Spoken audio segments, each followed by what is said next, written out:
Assalamualaikum warahmatullahi wabarakatuh. Perkenalkan, nama saya Atika Budiarti, NIM saya 1522111140.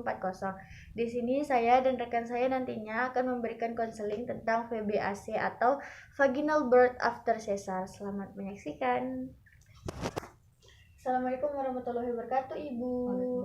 Ya, perkenalkan, nama saya Bidan Atika. Saya yang bertugas pada pagi hari ini di sini. Ada yang bisa saya bantu? Iya Ibu, saya ingin melakukan konseling tentang persalinan normal. Dengan persalinan sebelumnya itu saya sesar Ibu. Oh begitu, baiklah. Sebelumnya saya akan tutup sampiran dulu untuk menjaga privasi kita ya Bu ya. Menutup sampiran untuk menjaga privasi kalian. Nah Bu, sebelum saya lanjut lagi, saya akan data Ibu dulu ya. Nama Ibu siapa? Maya, usianya 25 tahun. 25. Terus pekerjaannya? Ibu rumah tangga. Nah, ini kehamilan yang keberapa ya Bu? Kedua. Sebelumnya pernah keguguran? Tidak pernah. Anak yang pertama sesar ya Bu? Iya. Jarak kehamilan yang 3 tahun usia. 3 tahun. Iya. Kalau nama suaminya Bu? Angga. Usia suaminya? 27 tahun. 27. Pekerjaan suami saat ini apa ya Bu? Pegawai. Baiklah kalau begitu. Nah Bu, ini kan di sini Ibu bilang Ibu ingin melakukan persalinan normal setelah sebelumnya Ibu melakukan persalinan sesar ya Bu ya. Nah, istilahnya itu dalam dunia medisnya itu VBAC atau Vaginal Birth After Cesar. Nah, apa saja sih Bu yang udah Ibu ketahui tentang ini? Yang saya tahu itu persalinan normal melalui vagina. Ya benar ya Bu ya. Jadi saya jelaskan lebih lanjut lagi. VBAC itu adalah proses melahirkan per vagina yang setelahnya pernah melakukan persalinan secara seksius cesaria. Nah, saya juga akan menjelaskan tentang beberapa keuntungan dari melakukan VBAC sendiri, yakni yang pertama itu proses pemulihannya lebih cepat. Terus kemudian mortalitas dari maternal ini lebih rendah juga, dan kemudian menurunkan risiko komplikasi karena operasi. Kemudian juga dapat menurunkan risiko dari dampak buruk kehamilan berikutnya. Kemudian juga meningkatkan bonding antara ibu dan anak. Nah, ada juga nih beberapa faktor tentang keberhasilan VBAC ini, yakni dapat dipengaruhi oleh riwayat persalinan normal sebelum sesar ini. Nah, kemudian ibu pernah melahirkan lebih dari 2 kali, berat badan janinnya ibu, terus usia ibu, tinggi badan ibu, dan juga jarak antara kehamilan ibu yang sekarang dengan yang lalu, dan yang terakhir itu IMT ibu. Karena ibu dengan IMT berlebih atau ibu dengan obesitas itu memiliki keberhasilan VBAC yang kecil. Nah, ada juga nih Bu indikasi dalam melakukan VBAC ataupun hal yang diperbolehkan bagi ibu yang melakukan VBAC. Yang pertama itu ibu dengan tulang panggul yang cukup besar atau lebar, dan kemudian ukuran berat badan janin ibu yang sekarang ini normal, tidak kekecilan, apalagi kebesaran gitu ya Bu ya. Kemudian posisi bayi dalam kandungan ibu ini normal, yakni kepala yang terletak di bagian bawah. Nah, kemudian garis sayatan operasinya ini pada sesar di rahimnya itu terletaknya rendah dan tidak melintang atau horizontal. Nah, kemudian hanya mengandung 1 bayi serta hanya pernah melakukan 1 kali operasi sesar sebelumnya dan bukan dengan sayatan vertikal. Nah, juga tidak memiliki kondisi kronis yang membuat proses melahirkan secara normal beresiko seperti plasenta previa ataupun fibroid. Nah, ibu juga belum pernah melakukan operasi berat pada rahim seperti miomektomi atau pengangkatan kanker rahim atau tumor rahim jinak, ini fibroid itu ya Bu ya. Dan ibu juga belum pernah mengalami rahim robek di kehamilan sebelumnya. Nah, kalau untuk kontraindikasinya sendiri ini Bu ada beberapa.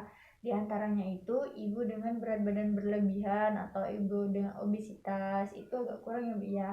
Kemudian usia ibu yang lebih dari 40 tahun itu tidak boleh. Bobot bayi dalam kandungan ibu mencapai lebih dari 4 kilo itu nggak boleh. Kemudian usia kehamilan ibu sudah melampaui 40 minggu.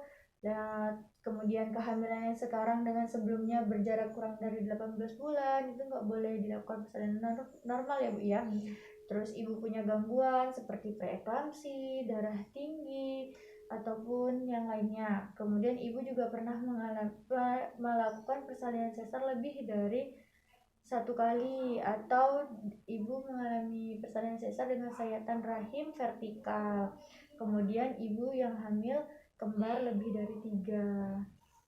Nah, Ada juga kontraindikasi relatifnya itu, yaitu parut uteri multipel seperti riwayat SC 2 kali. Kemudian faktor lainnya itu yang berhubungan dengan resiko ruptur uteri yang lebih dari 1%.